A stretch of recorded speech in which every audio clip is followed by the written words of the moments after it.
네, 오늘 저녁에 은혜 받으실 말씀은 사도행전 4장 11절에서 12절까지의 말씀입니다.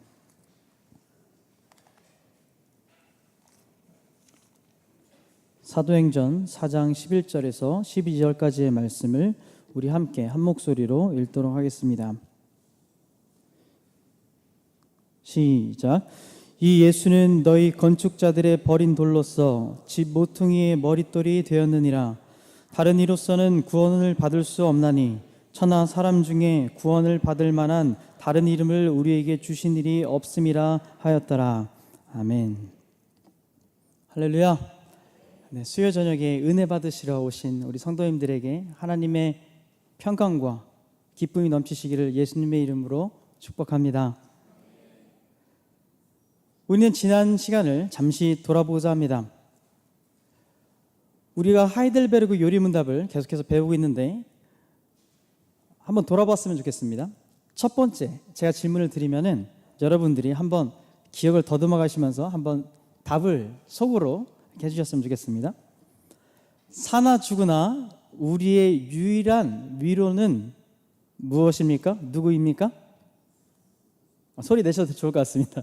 예수 그리스도. 또 질문 드리겠습니다. 이런 위로를 받고 복된 인생으로 살기 위해 무엇을 알아야 합니까? 그렇죠? 성경. 또 성경에서 우리에게 요구하시는 것은 무엇입니까? 하나님 사랑과 이웃 사랑. 그렇죠? 그런데 우리의 상태는 어떻죠? 이것을 지킬 수 있는 상태였습니까? 아니죠. 왜 그렇죠? 우리가 비참하기 때문에 그렇습니다. 왜 비참합니까? 아담의 범죄로 인해서 우리의 본성이 부패했기 때문에 그렇습니다. 그래서 우리에게 필요한 것이 있습니다. 무엇이 필요하죠? 예수 그리스도로부터 말미암는 의로움이 필요합니다. 그런데 이 의는 어떻게 획득됩니까? 어떻게 나의 것이 되죠? 예수님의 의로움으로 내가 어떻게 옷 입을 수 있죠? 바로 믿음으로. 그렇습니다. 자, 그렇다면 이 믿음은 어떻게 생깁니까? 그리스도의 말씀을 들음으로 생깁니다.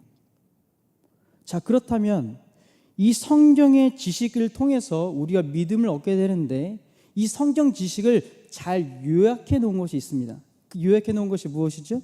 우리가 매주 고백하는 사도신경입니다. 맞습니다. 우리는 계속해서 사도신경을 배워나가고 있습니다. 오늘 26문부터 28문은 성부 하나님과 우리의 창조에 대해서 이 문제들은 이야기하고 있고 29문에서 52문까지는 성자 하나님과 우리의 구원에 대해서 이야기해주고 있습니다. 53문부터 58문은 성령 하나님과 우리의 성화에 대해서 말씀해주고 계십니다. 앞으로 우리 문제들을 계속해서 보고 나갈 것인데 그렇다는 것이죠. 그렇다면 29문에서 오늘 배울 30문은 어디에 해당하는 것이겠습니까? 성자 하나님과 우리의 구원에 대한 것입니다. 자, 29문을 한번 문답을 해보도록 하겠습니다. 왜 하나님의 아들을 구주 예수라고 부릅니까?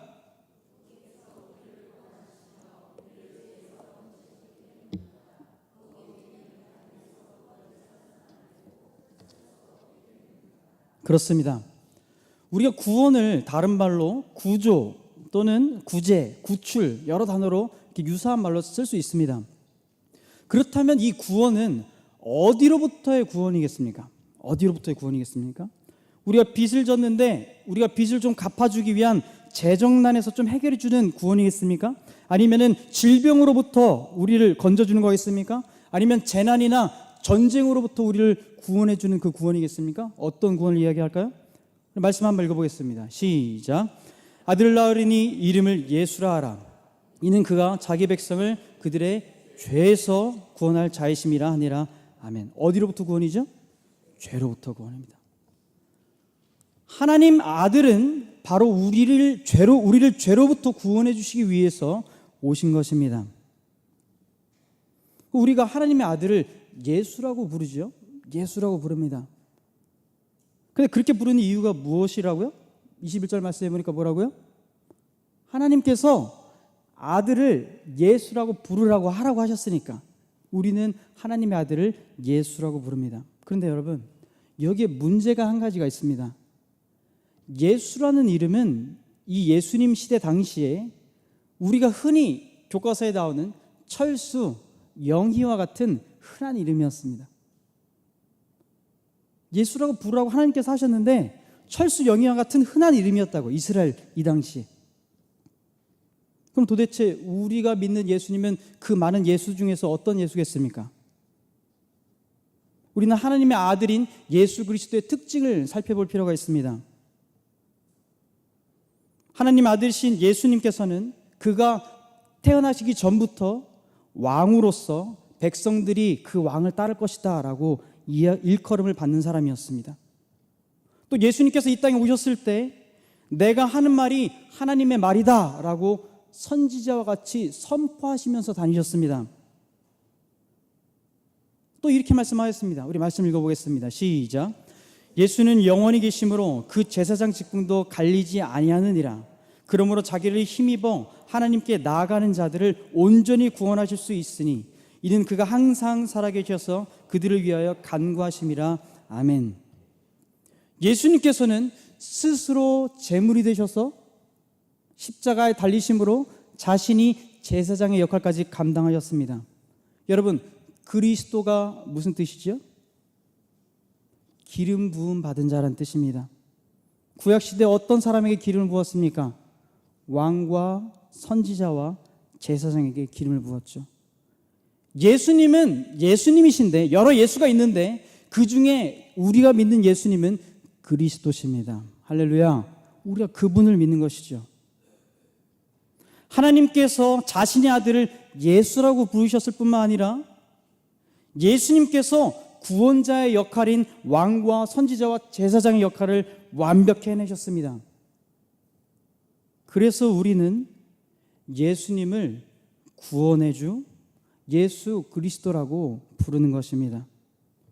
우리가 기도를 마칠 때, 대표 기도를 마칠 때, 때로는 우리가 혼자 기도할 때 마지막에 예수 그리스도의 이름으로 기도합니다는 무슨 뜻입니까? 예수님, 그분은 하나님의 아들 그리스도십니다 라는 고백을 하는 거 아닙니까? 여기서 질문을 하나 드리겠습니다. 그 그리스도의 역할을 하는 사람이 이 세상에 또 있습니까? 어떻습니까? 말씀 읽겠습니다. 시작. 다른 이로서는 구원을 받을 수 없나니 천하 사람 중에 구원을 받을 만한 다른 이름을 우리에게 주신 일이 없음이라 하였더라. 아멘. 우리를 구원하실 분은 오직 예수 그리스도이심을 믿으시기를 바랍니다. 다른 이름은 없습니다. 다른 구원자가 없다라고 지금 저에게 말씀하셨지요? 어떻게 그렇게 이야기하실 수 있으셨나요? 어떻게 그렇게 말씀하실 수 있으셨습니까? 여러분에게 예수님은 그리스도라는 지식이 있었기 때문에 그런 것입니다. 우리는 매주 성경의 핵심 지식을 모아놓은 사도신경을 고백합니다. 제가 개역 개정판 사도신경을 좀 적어놨는데 보이실지 모르겠습니다. 보이십니까? 잘 안 보이시면 성경 뒤편에 나와 있으니까 한번 보시면 좋겠습니다. 우리 한번 읽어볼까요? 시작.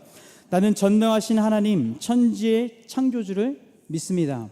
나는 그의 유일하신 아들 우리 주 예수 그리스도를 믿습니다. 그는 성령으로 잉태되어 동정녀 마리아에게서 나시고 본디오 빌라도에게 고난을 받아 십자가에 못 박혀 죽으시고 장사한 지 사흘 만에 죽은 자 가운데서 다시 살아나셨으며 하늘에 오르시어 전능하신 하나님 우편에 앉아 계시다가 거기로부터 살아있는 자와 죽은 자를 심판하러 오십니다. 아멘. 저도 예전 게 익숙해서 이게 막 헷갈리는데, 여러분, 우리가 믿는 지식은 너무나도 중요한 것입니다. 특히 우리가 바른 지식을 갖고 있기 때문에 구원에 대한 믿음이 생기는 것입니다. 여기서 우리가 이것을 짚고 넘어가야만 합니다. 우리가 좀 전에 우리가 서두에서 복습을 했지만 우리는 바른 지식을 지금 계속해서 하이델베르그 요리문답을 통해서 쌓아가고 있습니다. 어떤 지식이었습니까? 우리는 하나님의 말씀을 지키고 싶어도 지킬 수 없는 비참한 상태에 있고, 그래서 우리에게는 예수 그리스도의 의가 필요하다라고 말씀드렸습니다.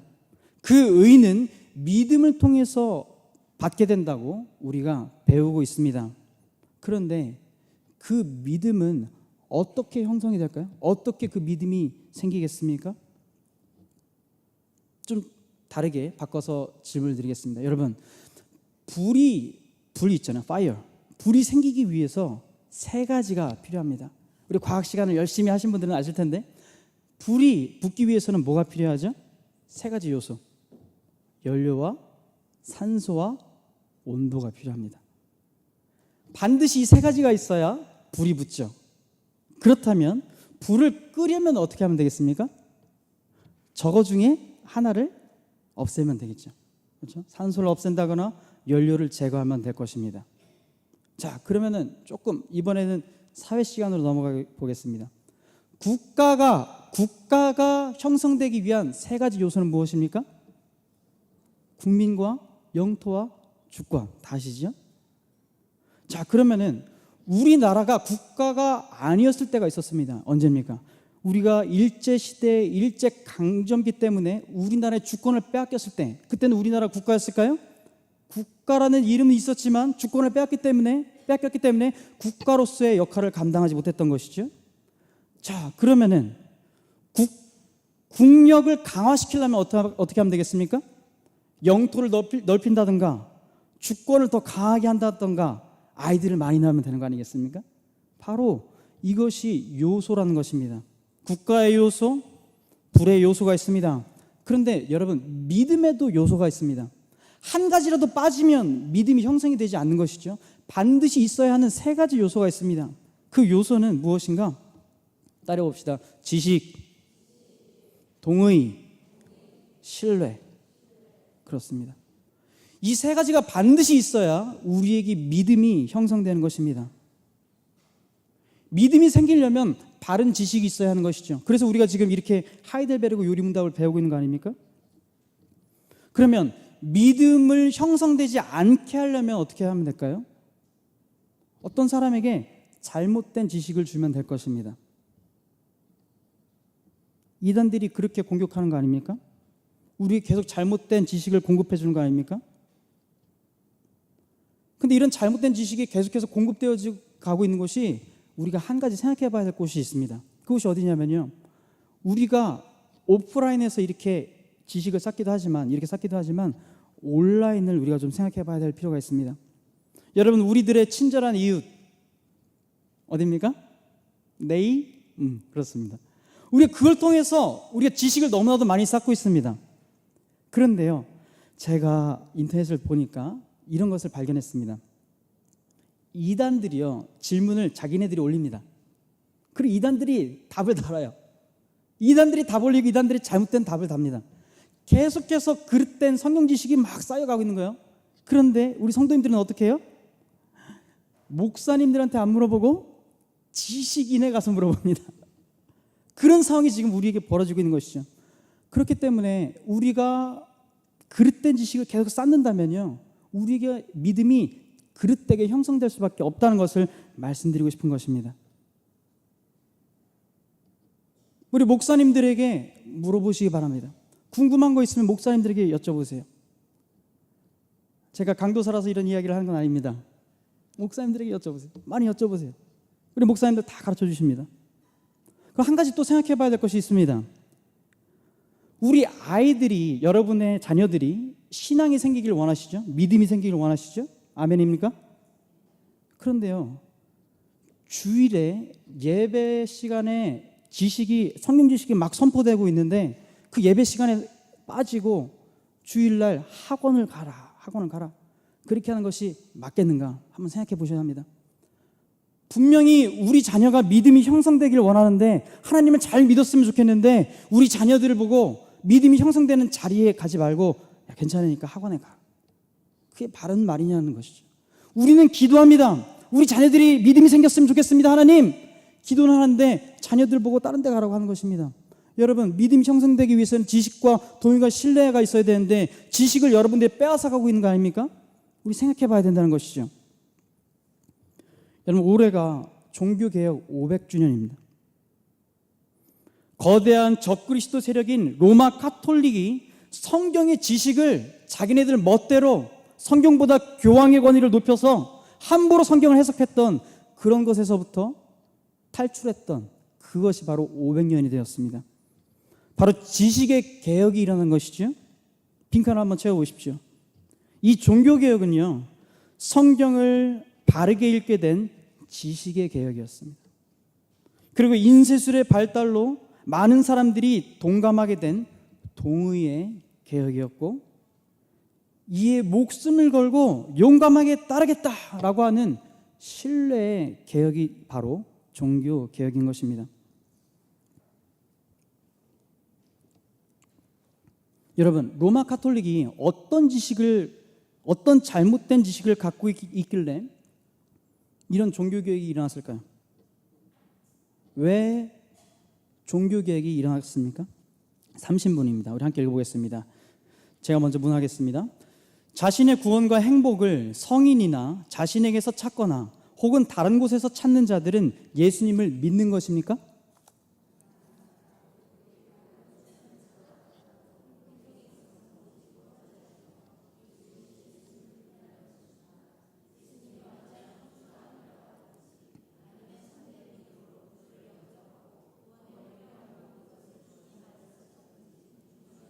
그렇습니다. 여러분, 하이델베르그 요리문답은 중세시대 로마 카톨릭의 그릇된 지식으로부터 성도들을 보호하기 위해서 만들어진 것입니다. 로마 카톨릭에 있던 사람들은요, 잘못된 지식을 갖고 있었습니다. 특별히 구원에 관한 지식이 너무나도 잘못되었습니다. 죄로부터 구원이 오직 예수 그리스도가 아니라 다른 성인들, 특별히 마리아를 통해서도 구원받을 수 있다라고 잘못된 지식을 갖고 있었습니다. 그렇게 가르쳤습니다. 자신의 고행과 노력과 자신의 공로, 자신의 선행을 통해서 구원받을 수 있다라고 착각한 것이죠. 아니, 그들은 알고 있었음에도 불구하고 자신의 욕심으로 인하여서 그렇게 가르쳤는지도 모르겠습니다. 그 중에 하나가 무엇입니까? 미사입니다. 미사. 우리가 매스컴에서 미사를 너무나도 아름답게 포장을 해놔서 왠지 우리 개신교는 앞에서 북치고 장구치고 기타 치니까 왠지 뭔가 하급해 보이고, 왠지 천주교는 미사를 드리고 조용하고 경건하게 하니까 야, 좀 천주교는 뭔가 있는 것 같다. 그렇게 매스컴이 만들고 있지 않습니까? 근데 여러분, 이 미사는요, 종교 개혁자들이 제사라고 말했던 것입니다. 예수님께서 이미 자신의 몸을 찢으셔서 주는 평화, 하나님과 함께 우리를 교통하게 만드셨는데, 그것이 아니라 미사인 제사를 통해서 또 예수님이 십자가에 달리셔야 된다, 어떤 다른 것이 필요하다라고 한 것이 바로 미사인 것입니다. 여러분, 그래서 종교개혁자들은 미사를 하나님께서 너무나도 싫어하는 가증한 것이라고 여겼습니다. 예수 그리스도의 공로는 뭔가 부족하고 무엇인가 덧붙여야 된다라고 하는 그릇된 지식, 그것이 바로 그들의 그릇된 믿음을 형성했습니다. 여러분, 그래서요, 천주교인들을 전도하는 방법은요, 간단합니다. 구원에 확신이 있는가 없는가 물어보시면 됩니다. 이미 예수님의 공로를 인정하지 않고 다른 무언가 덧붙여야 되고 내가 뭔가 더 해야 하기 때문에 그 한도가 어딘지를 모릅니다. 내가 얼만큼 공로를 쌓아야 구원받는지 그들은 알 수가 없어요. 죽어봐야 안다라고 이야기하는 것이 그들의 교리인 것입니다. 그래서 천주교인들을 전도하실 때 이렇게 물어보시면 됩니다. 전폭은 아니지만 한번 따라해 보시기 바랍니다. 오늘 밤 저는 죽어도 천국 간다는 확신이 있는데 선생님은 어떠세요?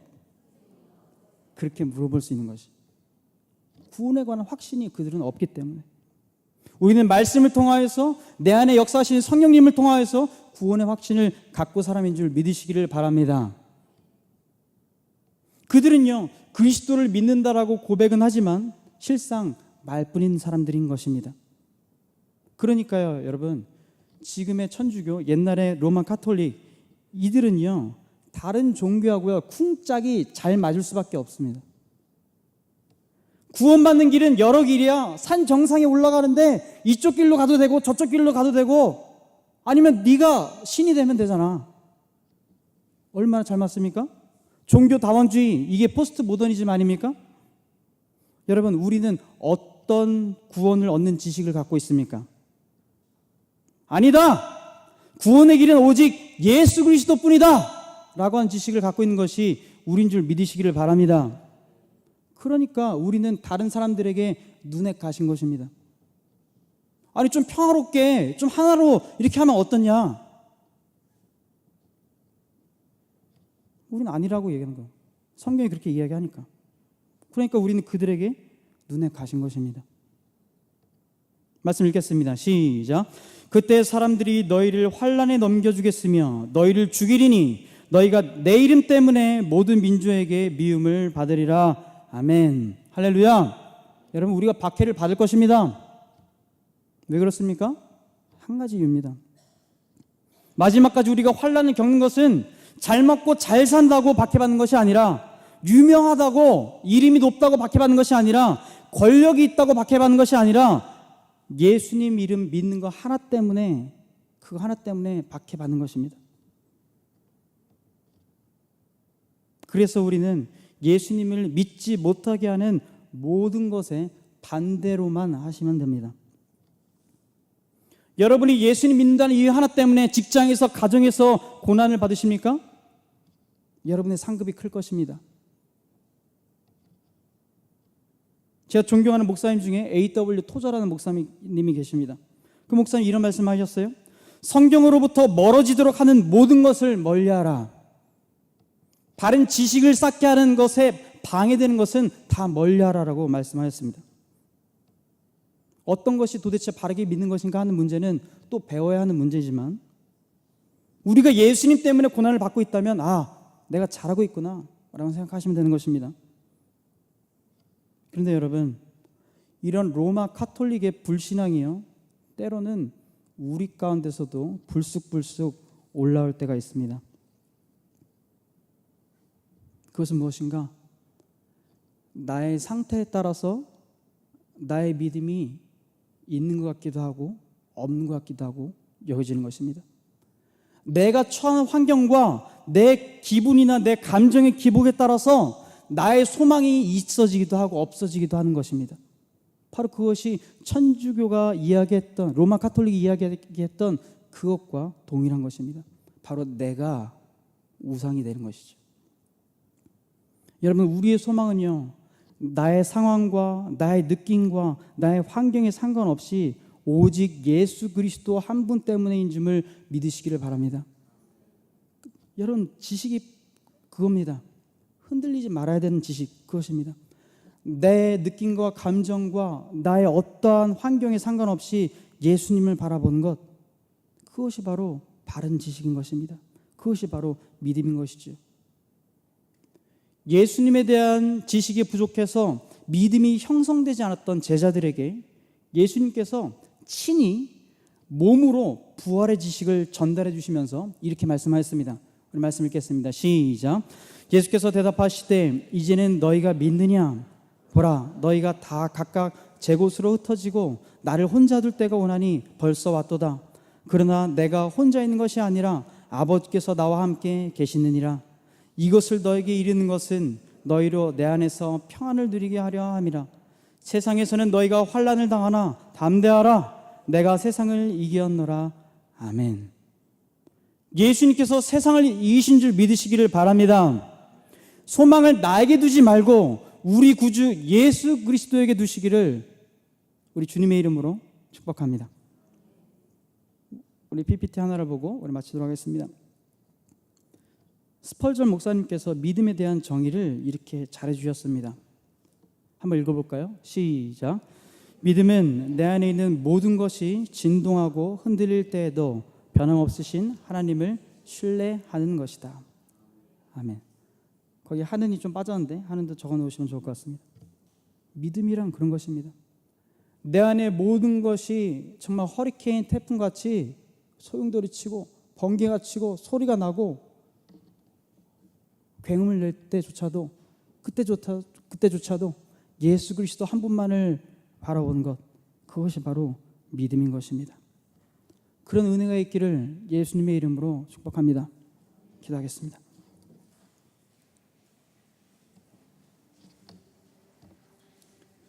우리 시간 함께